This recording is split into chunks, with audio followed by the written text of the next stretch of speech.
평안인 줄 믿습니다. 네. 자, 오늘 누가복음의 말씀을 통해서 하나님의 은혜와 사랑이 여러분들에게도 충만하길 소망합니다. 우리가 성경을 읽다 보면은 이렇게 성경을 읽을 때 읽은 말씀들이 그냥 한 번에 다 이해가 되고 그래서 막 다 은혜가 되고 막 기쁘고 그럴 때가 있죠. 근데 그럴 때도 있지만 또 읽다 보면 이거 왜 이렇게 말씀하시지? 왜 이런 상황이지? 이해가 안 되고 또 이렇게 좀 마음이 불편할 때가 있습니다. 우리 지난주에 예수님의 어머니와 동생들이 예수님을 찾아왔다고 그랬잖아요. 그때 예수님께서 하신 말씀과 행동들은 사실은 좀 이해가 안 되고 납득하기가 어렵고 받아들이기가 사실 불편한 말씀이었습니다. 그러나 그런 말씀을 대할 때 그럼 어떻게 해야 될까요? 불편하니까 그냥 넘어가야 될까요? 물론 넘어가는 것도 이해가 되지만 씨름해야 되는 거예요. 저도 마찬가지예요. 성경을 읽다 보면 그런 말씀들이 많이 생겨요. 그렇게 말씀들이 이해가 안 되고 납득이 안 될 때 더 씨름하게 됩니다. 더 많이 보게 되고 더 많이 묵상하게 되고 또 여러 가지 자료들을 찾아보고 또 여러 앞에도 읽어보고 뒤에도 읽어보고 다른 번역본들도 다 대조해보고 그렇게 씨름하다 보면 마치 보물을 찾는 것 같이 그 안에서 숨겨진 하나님의 말씀과 의도들을 찾게 되죠. 그러면 더 큰 은혜를 받고 기뻐하게 됩니다. 오늘 우리가 읽었던 본문 말씀 누가복음 5장 1절부터 11절의 말씀 우리가 잘 아는 말씀인데 사실 이 말씀을 읽다 보면 왜 이럴까? 왜 이렇게 될까? 그렇게 좀 의문이 되는 구절들이 지점들이 조금씩 있습니다. 그래서 오늘 말씀을 통해서도 그런 의문점들을 풀어가면서 그 안에 숨겨져 있는 보물 같은 하나님의 말씀을 받고 또 우리가 같이 그렇게 은혜를 누리고 기쁨을 누릴 수 있는 그런 시간이 될 수 있길 소망합니다. 오늘 말씀 우리가 잘 아는 말씀이죠. 예수님께서 갈릴리에서 베드로를 비롯한 제자들을 부르시는 겁니다. 이 말씀이 마태복음에도 있고 마가복음에도 있습니다. 그런데 마태복음과 마가복음에는 비교적 좀 짧게 나와 있는데 오늘 이 누가복음에는 굉장히 길게 또 아주 상세하게 기록이 되어 있습니다. 그래서 오늘 말씀을 우리가 함께 보는데 누가복음의 내용 간략하게 요약을 하면 이런 거죠. 베드로와 어부들이 갈릴리에서 이렇게 고기 잡기를 하고 있을 때 예수님께서 찾아오셨습니다. 그때 많은 사람들한테 말씀을 전하셨죠. 그때 말씀을 전하실 때 어디서 전하셨냐면 베드로의 배에 올라타셔서 그 배를 약간 띄어갖고 너무 멀지 않게 예수님의 소리가 잘 전달이 되게 그 정도 거리에서 예수님께서 말씀을 전하신 겁니다. 오늘 말씀이 그걸 보여주고 있죠. 그렇게 말씀을 전하신 후에 베드로에게 깊은 데로 가서 그물을 던져봐라. 그래서 베드로가 말씀을 따라서 깊은 데로 가서 그물을 던졌더니 어떻게 해요? 그물이 찢어질 정도로 많은 물고기를 잡았다는 겁니다. 그 많은 물고기를 잡았는데 베드로는 갑자기 예수님 앞에 엎드려서 나를 떠나십시오. 나는 죄인입니다. 이렇게 고백했다는 거죠. 그때 예수님께서 너희를 고기 잡는 어부가 아니라 사랑나는 어부로 만들겠다. 이렇게 말씀하시니까 베드로와 제자 사람들이 다 예수님을 따라갔다. 이게 오늘 말씀의 줄거리입니다. 자, 오늘 그런데 우리가 이 말씀을 읽다 보면은 이렇게 좀 의문점들이 몇 가지 의문점들이 듣게 됩니다. 가장 큰 의문점들은 예수님께서 베드로의 배에 올라타시면서 배를 띄워달라고 말씀하시는 그 장면에 있어요. 자, 베드로의 배에 올라타셔서 예수님께서 배를 띄워달라고 말씀하실 때 베드로의 상태가 어떤 상태입니까? 사실은 밤새도록 물고기를 잡으려고 그물을 던졌지만 한 마리도 잡은 게 없어요. 다 실망해 갖고 있는 거예요. 그리고서는 이제 돌아온 겁니다. 돌아와서 뭐 하고 있어요? 집에 갈 준비를 하고 있다는 것이죠. 2절 말씀의 맨 뒤에 보면 어부들은 배에서 나와서 그물을 씻는지라 이렇게 말씀하고 있거든요. 밤새도록 그물을 던졌지만 물고기를 한 마디도 잡지 못했어. 몸이 피곤한 상태에 있었어요. 거기다가 물고기를 한 마리도 잡지 못했으니까 빈손으로 집에 돌아가면 그 빈손으로 들어온 자신을 보고서 가족들이 얼마나 실망하겠습니까? 그러니까 그 실망을 생각하니까 마음이 많이 무거운 거예요. 불편한 거죠. 그래서 그렇게 몸도 마음도 지쳐있는 상태에서 이제 그물을 씻고 있어요. 그물을 씻는다는 건 뭐예요? 그래도 힘들지만 이제 집에 가서 쉬어야겠다. 이제 집에 갈 준비를 하고 있다는 거죠. 그게 집에 가려고 하는데 예수님께서 갑자기 나타나셔서 배에 올라타시고는 다른 말씀이 없어요. 배를 좀 띄워달라 요청하시는 겁니다. 여러분이 베드로였다면 어떻게 하시겠습니까? 그렇게 마음도 지쳐있는 상태, 아무 말씀도 없어도 배를 탁 타시더니 배를 좀 띄워달라 요청하시면 여러분들은 순순히 들어주시겠습니까? 제가 베드로였으면 아마 저는 그렇게 못했을 것 같아요. 예수님한테 한절이 큰 은혜 한마디 외치고서는 그냥 집에 돌아가지 않았을까 그렇게 생각합니다. 그런데 놀랍게도 베드로는 예수님의 말씀에 순순히 따르고 있다는 것이죠. 어떻게 이럴 수 있을까? 저는 이게 의문이 되는 거예요. 이런 궁금증을 갖다 보고 성경을 읽다 보니까 이 앞에 말씀을 보게 되는 거죠. 4장에 보면 4장 38절 이후의 말씀을 우리가 보게 될 텐데 그 말씀에 보면 예수님께서 베드로를 그러니까 찾아오시기 전에 오늘 말씀에 5장에서 제자로 부르시기 위해서 베드로를 찾아오시기 전에 이미 예수님과 베드로가 만나는 것을 보게 되는 겁니다. 그러니까 예수님께서 우리가 생각하기에는 예수님께서 베드로를 갈릴리 바다에서 처음 만나갖고 그때 부르시고 그때 베드로가 제자가 됐다 이렇게 생각하지만 그 전에 이미 예수님과 베드로가 만났고 또 베드로가 예수님을 이미 알고 있었다는 것이죠. 그래서 이 4장 38절 이후의 말씀을 읽고 성경에 기록되지 않았지만 충분히 그럴 수 있을 것이라고 상상할 수 있는 그런 상상력을 가지고 말씀을 보다 보면 우리가 베드로가 좀 더 생동감 있게 보여지게 될 수 있습니다. 그래서 우리 4장 한번 가볼까요? 4장 38절부터 41절까지 우리 한 절씩 교독하면서 이렇게 읽어보겠습니다. 4장 38절부터 41절 제가 먼저 읽습니다. 예수께서 일어나 회당에서 나가사 시몬의 집에 들어가시니 시몬의 장모가 중한 열병을 앓고 있는지라 사람들이 그를 위하여 예수께 구하니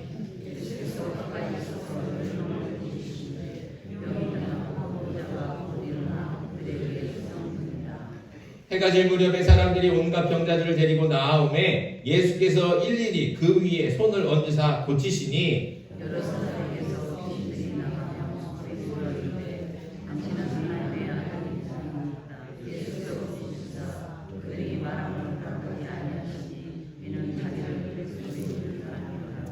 아멘. 이 말씀을 우리가 이해하고 그리고 오늘 5장의 말씀을 보자는 거죠. 자, 오늘 4장 38절에 보면 예수께서 일어나 회당에서 나가사 시몬의 집에 들어가시니 이렇게 말씀하시죠. 여기 보면 회당에서 나가사 그렇다는 것은 예수님이 어디에 있었다는 거예요? 회당에 있었다는 거예요. 그럼 회당에서 뭐 하시겠습니까? 말씀을 가르치고 하나님의 나라를 선포하시겠죠. 그렇게 말씀을 가르치고 선포하신 후에 그리고 어디로 가셨습니까? 시몬의 집, 베드로의 집에 들어가신 겁니다. 유대인의 풍습을 보면 회당에서 가르침을 들었던 사람들 중에 감동을 받고 큰 깨달음을 얻은 사람들이 선생님을 자기 집에 초대해서 대접하는 풍습이 있었다고 합니다. 그래서 이 풍습대로 본다면 베드로가 그 회당에서 예수님의 말씀을 들은 거예요. 예수님의 말씀을 듣고는 큰 감동을 받았고 큰 깨달음을 얻은 겁니다. 그래서 저 선생님이 대단하다. 내가 한번 대접해야지. 내가 한번 식사 대접해야겠다. 그리고서는 예수님을 자기 집으로 초대하는 거예요. 그래서 예수님께서 시몬의 집에 들어가신 것이죠. 그런데 그때 시몬의 장모님이 베드로의 장모님이 열병을 앓고 누워 있었다는 겁니다. 우리가 먼저 생각해야 될 것은 베드로가 어떤 말씀을 듣고 예수님의 어떤 말씀을 듣고 감동받았을까? 이걸 생각하게 되죠. 물론 말씀에는 그런 게 없습니다. 오늘 성경 말씀에는 그런 내용이 없죠. 그러나 우리가 분명히 생각할 수 있어요. 예수님이 무슨 말씀을 하셨을까? 또 앞으로 가면 예수님께서 공생애를 시작하시기 전에 하신 말씀이 있어요. 회당에서 읽으신 주의 말씀이 있어요. 자, 우리 4장 18절 가볼까요? 4장 18절과 19절. 네. 4장 18절 19절 같이 한번 읽겠습니다. 시작. 주의 성령이 내게 임하셨으니 이는 가난한 자에게 복음을 전하게 하시려고 내게 기름을 부으시고 나를 보내사 포로된 자에게 자유를 눈먼 자에게 다시 보게 함을 전파하며 눌린 자를 자유롭게 하고 주의 은혜의 해를 전파하게 하려 하심이라 하였더라. 아멘. 예수님께서요 이사야의 말씀을 들어서 예수님께서 하실 사역에 대해서 미리 예고하신 거예요. 하나님의 나라를 전할 것이고 그 하나님의 나라는 여기 예수님께서 말씀하신 대로 포로된 자가 자유를 얻게 되고 눈먼 자가 다시 보게 되고 병자들이 다시 일어나게 되고 갇힌 자들이 노임을 받게 되고 가난한 사람들이 복된 소식을 듣게 되는 그 나라가 이제 곧 올 것이다. 그 나라를 위해서 내가 하나님께서 나를 이 땅에 보내셨고 내가 그 일을 하러 이 땅에 왔다. 이게 예수님의 말씀이라는 거예요. 예수님은 어딜 가든지 다 이 말씀하신 거예요. 이 말씀에서 벗어난 적이 없습니다. 이 말씀을 하시고 또 이 말씀대로 행하셨죠. 베드로는 그 말씀을 들은 거예요. 그 말씀을 듣고 나니까 그냥 갈릴리에서 가난하고 천대받던 그 베드로가 희망을 갖게 된 거예요. 소망을 품게 된 거예요. 감동을 얻은 거예요. 아, 예수님께서 말씀하시는 그 하나님의 나라가 진짜로 오는 거구나. 그러면 나같이 천대받은 가난한 사람들도 그 하나님의 나라에서 주인 된다고 하는데 그 나라가 진짜 오게 되는구나. 이런 소망을 가지고 희망을 갖게 되는 것이죠. 그래서 감동을 받고 예수님을 자신의 집으로 모셨던 겁니다. 그런데 아까 말씀드린 대로 때마침 그때 심한 열병이 되어서 정말 오늘 내일 하고 있는 장모님, 그 장모님이 시몬의 집에 누워 있었던 것이죠. 그리고 예수님께서 그 장모님을 고쳐주셨던 겁니다. 열병으로 죽을 지경까지 갔던 장모님이 예수님의 말 한마디로 언제 그랬냐는 듯이 다시 일어나서 막 집안을 휘짓고 다니면서 예수님의 음식을 대접하고 있으니까 베드로가 얼마나 놀라겠습니까? 게다가 어떻게 알았는지 집 밖에는 온갖 병자들이 예수님을 만나겠다고 몰려들었습니다. 예수님이 몰려든 그 사람들 다 어떻게 하셨어요? 일일이 손을 얹어서 기도하시면서 그 병자들을 다 낫게 하십니다. 그리고 귀신은 소리 지르면서 쫓겨나죠. 그런 광경을 보면서 베드로는 또 놀라는 거예요. 그냥 단순히 기적이 일어나는 것을 보고 놀라는 게 아니에요. 뭐에 놀라는 겁니까?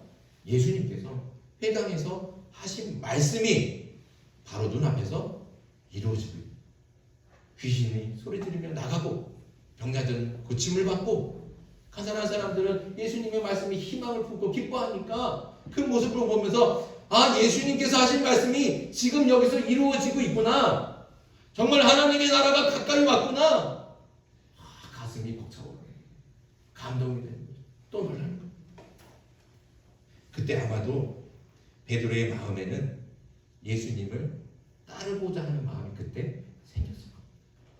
아, 저 예수님 따라가면, 저 예수님 쫓아가면 정말로 예수님께서 말씀하신 그 하나님의 나라, 나같이 천대받고 가난한 백성들이 주인 되는 그 나라, 그 나라가 이제 곧 오겠구나. 내가 그 나라를 눈으로 볼 수 있겠구나. 아, 예수님 따라가고 싶다. 이런 마음이 베드로의 마음 가운데 생겼다는 것이죠. 그리고 그런 열정들이 불같이 일어났을 겁니다. 하지만 베드로는 예수님을 따라가지 않았습니다. 왜냐하면 그는 당장 먹고 살 일만으로도 걱정이 태산 같은 사람이었기 때문입니다. 베드로는 가난하고 비천한 어부에 불과합니다. 당장이라도 갈릴리 호수에 나가서 배를 띄우지 않으면, 그렇게 고기를 잡지 않으면 온 가족들이 꼼짝없이 굶을 수밖에 없는 그런 냉혹한 현실이 예수님을 따라가는 것을 가로막는 거예요. 베드로의 마음속에 예수님을 따라가고 싶은 그 열정이, 그런 마음들이 생겼다가도 현실을 바라보면 에휴, 그래, 내 주제에, 내 신세에 예수님 따라가는 게 가당키나? 예수님 따라간다고 밥이 나오나 쌀이 나오나 그냥 살던 대로 살자. 이런 마음을 가지고 그냥 열정을 누르는 것이죠. 베드로의 마음은 감동으로 흥분했지만 현실을 바라보니 마음의 감동은 오히려 부담이 되었고 부질없는 환상이 되고 말았습니다. 그래서 베드로는 예수님을 따라가잖아요. 그렇게 베드로와 예수님은 헤어졌죠. 각자의 길로 간 겁니다. 그러나 오늘 말씀을 보시면 알겠지만 다시 베드로와 예수님은 금방 다시 만나게 됐습니다. 예수님께서 다시 갈릴리 호숫가에 오셔서 많은 사람들에게 하나님의 나라를 또 선포하고 계신 거예요. 그 시간에 베드로는 호수에서 그물을 던졌습니다. 밤이 새도록 한 잠도 자지 않고 그렇게 쉴 새 없이 그물을 던졌지만 그 원하는 고기는 한 마리도 잡지 못했습니다. 몸은 지칠 대로 지쳤고 마음도 실망과 걱정으로 가득한 채 그냥 낙담하고 있을 때, 그리고 지쳐 있을 때 그때 예수님께서 오신 것이죠. 그리고 묻지도 않고 베드로의 배에 오르시고는 조금 띄워달라고 부탁하고 있습니다. 이 말씀을 보면 예수님이 어떻게 보면 좀 무례해 보이잖아요. 베드로가 지금 얼마나 지쳐 있습니까? 고기도 한 마리도 잡지 못해서 얼마나 낙심이 되고 실망이 되고 걱정이 앞서고 있습니까? 그런 무거운 마음 가지고 간신히 이제 정리하고 집에 가려고 하는데 아무 말씀도 없이 그냥 바짝바짝 배에 올라타시고는 배를 좀 띄워달라고 요청하시니까 어떻게 보면 예수님이 무례하게 보이는 거예요. 저같이면 그렇게 예수님의 말에 그냥 호락호락하지 않고 빨리 내리라고 얘기하고 그냥 집에 가서 쉬고 싶을 거예요. 그런데 놀랍게도 베드로는 예수님의 말씀에 이런 마음으로 토를 달지 않고 그대로 순종하고 있다는 것이죠. 몸도 마음도 지쳐서 쓰러질 것 같은 베드로가 왜 예수님의 말씀에 아무 말 없이 순종하고 있을까요? 그건 그 말씀을 하시는 분이 예수님이기 때문에. 다른 사람이었으면 아마 큰 소리 치고 욕하고 그냥 집에 갔을 거예요. 그런데 그 말씀을 하시는 분이 예수님이기 때문에. 왜요? 이 베드로의 가슴에 감동을 주고 잠시나마 예수님을 따라가고 싶은 그 열정이 생겼던, 그래서 예수님은 너무 위대하고 존귀하고 그런 스승으로 선생으로 여겨졌던 것이죠. 베드로에게. 그러니까 베드로는 이미 예수님을 존경하기도 하고 사랑하기도 하는 겁니다.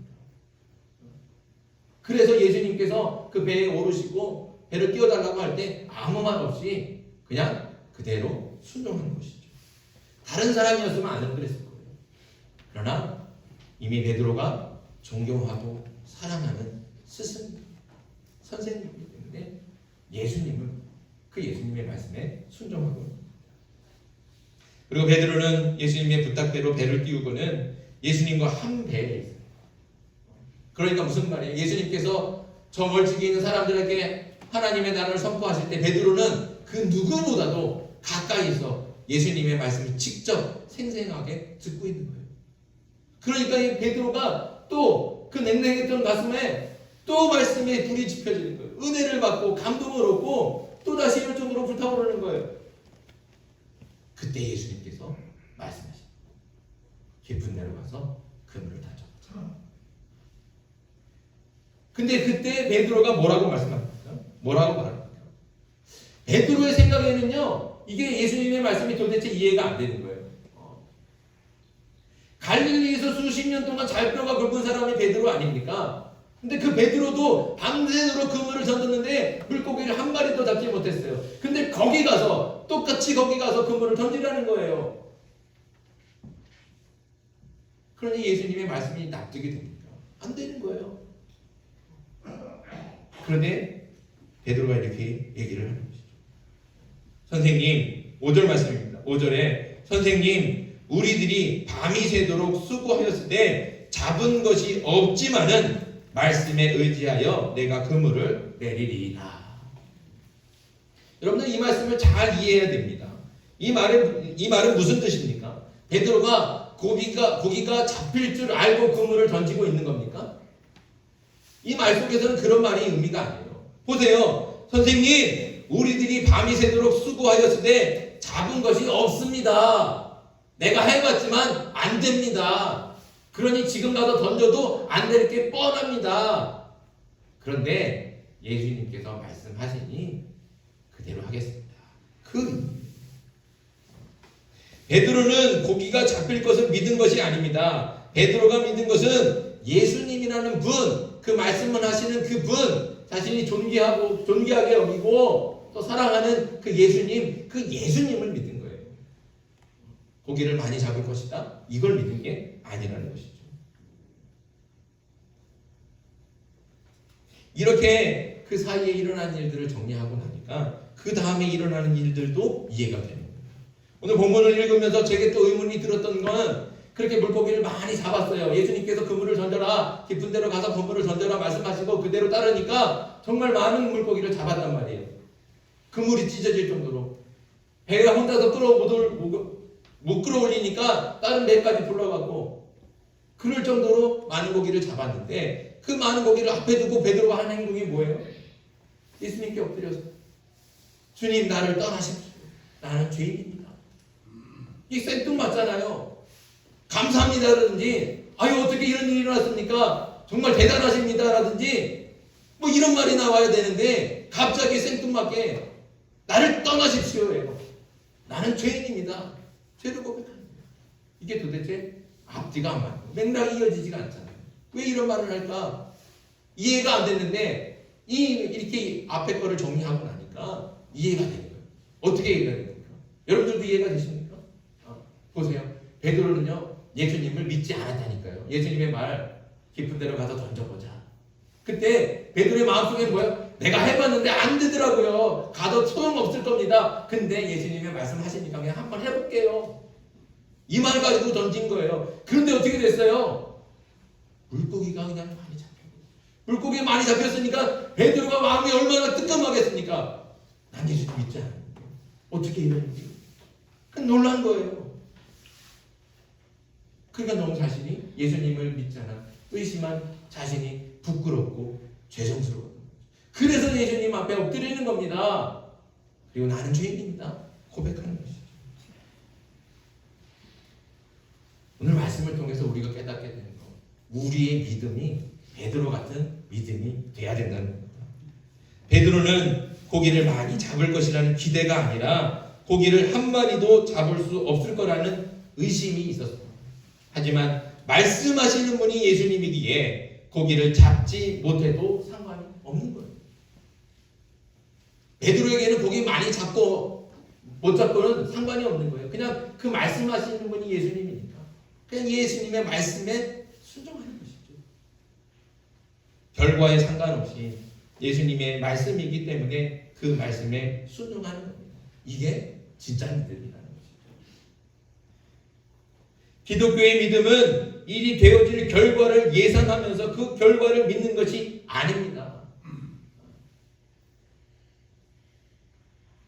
그런 결과를 믿는 게 아니고 이게 될 줄 믿습니다. 우리가 물론 그렇게 기도하지만 그 결과를 믿는 게 아니고 그 일을 이루시는 분이 누구시라고 믿는 거예요? 예수님이라는 겁니다. 그 일이 내 손에 있지 않고 하나님에게 있음을, 예수님에게 있음을 믿는 겁니다. 그리고 맡기는 것이죠. 그래서 그 일이 되든지 안 되든지 내 뜻대로 되는 것이 아니라 하나님의 뜻대로, 예수님의 뜻대로 되기를 바라고 소원하는 겁니다. 그게 진짜 믿음이라는 것이죠. 다니엘의 세 친구들이 뜨거운 풀무불 앞에서 뭐라고 얘기합니까? 하나님께서 반드시 우리를 구원해 주실 줄 믿습니다. 우리는 하나도 다치지 않을 줄 압니다. 믿습니다. 이렇게 얘기합니까? 이렇게 기도합니까? 그러지 않았어요. 뭐라고 기도했어요? 그리하지 아니할지라도 하나님께서 우리를 구원하지 않을지라도 나는 하나님을 따르겠습니다. 그러고 풀무불 속에 들어가는 거예요.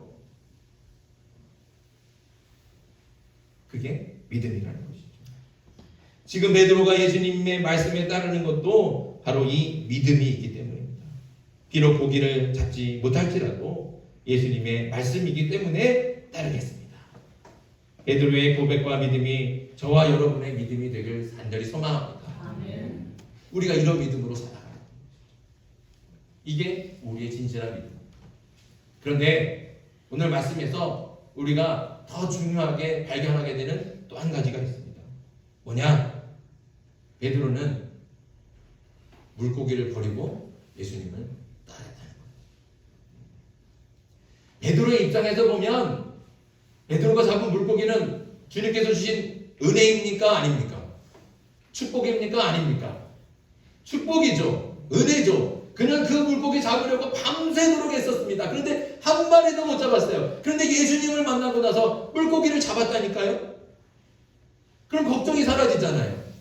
얼마나 큰 은혜를 받은 겁니까? 얼마나 큰 축복을 받은 겁니까? 그런데 베드로가 그 은혜와 축복에만 눈이 멀어서 거기에만 취해서 물고기 세느라고 정신이 없으면 예수님께서 나를 따르라 하신 말씀은 못 들었을 거예요. 아니 들었더라도 따라가지 않았을 거예요. 아니 따라오라는 이유는 무슨 말씀이에요? 저 주신 물고기 있잖아요. 저희 축복받았는데 가져가서 우리 가족들에게 나눠주고 이제 이 물고기 가지고 좀 행복하게 잘 살아야지. 예수님 가실 길 가시고요. 저는 집에 가겠습니다. 이렇게 돌아가지 않았을 거예요. 그 은혜에 그 축복에 취해버리면 그 은혜를 통해서 주시려고 하는 주님의 말씀을 듣지 못하게 된다는 겁니다. 사랑하는 성도 여러분, 혹시 저와 여러분은 주님께서 베푸신 은혜와 축복에 취해서 정작 주님께서 부르시는 음성은 외면하고 있지는 않습니까? 여러분은 교회 왜 오십니까? 왜 주일마다 피곤한 몸 이끌고 여기 교회에 오십니까? 우리가 일주일 동안 지쳐있는 우리 몸과 영혼, 이 몸과 영혼을 예배하면서 찬송하면서 말씀을 들으면서 새 은혜를 받고 새 힘으로 충전돼서 또 일주일 동안 살아가려고 그렇게 교회에 오시지 않습니까? 다 그런 거예요. 그렇게 해서 정말로 우리 교회에 와서 예배하면서 은혜를 충전받고 새 힘으로 다시 힘을 얻어서 세상으로 나가면 우리는 뭐합니까? 고작 그 힘, 그 은혜 가지고 그냥 먹고 사는데 또 힘이 그냥 그 쳇바퀴 돌아가듯이 또 그렇게 얽매여서 살고 있지는 않습니까? 세상이 말하는 부자 되는 일에, 명예 얻는 일에, 더 높은 자리, 넓은 집, 좋은 차 얻으려고 온 힘을 다하고 애쓰며 살다가 또 일주일쯤 지나면 또 힘이 빠져갖고 또 습관처럼 교회 가서 은혜 주십시오. 또 오늘 일주일 동안도 살아갈 힘 좀 주십시오. 그렇게 주님께 은혜를 간구하지 않습니까?